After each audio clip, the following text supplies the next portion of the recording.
Magandang araw mga kabarangay. Manatili po tayo sa ating mga tahanan. Ayan, dahil masama ho talaga ang lagay ng panahon. Naku, hindi na humawari ng tao kung saan lalagay.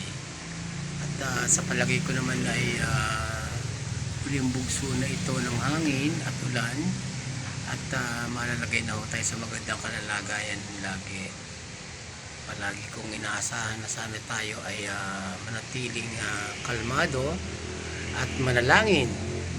Sabay-sabay tayo pumasa sa Panginoon na sana'y ang bagyong ito ay umalis na at ika nga ay manahimik na. Dahil talagang pinagmamasdan ko ang paligid, ay pati ho yung aking punong tinanim na mahogani ay kaganda na ho na suloy ay ngayon ay sapak na grabe. Diyos ko po, pati itong ating mga kaunting palibangan ng ating barangay ay naaapektuhan at ang mga tao ay nananatiling makabagpok sa bahay. Po. Talagang ang ating panahon ay hindi na maintindihan. Magsala sa init, uulan, babagyo. Talagang ito ay padala sa atin ng tadhana. Kaya manatili ho tayo at sama-sama ho tayo manalangin na ang ating bagyo ay humupana at para maganda na ho ang takbo uli ng ating pamumuhay at ang ating payapa, ang ating isipan. No?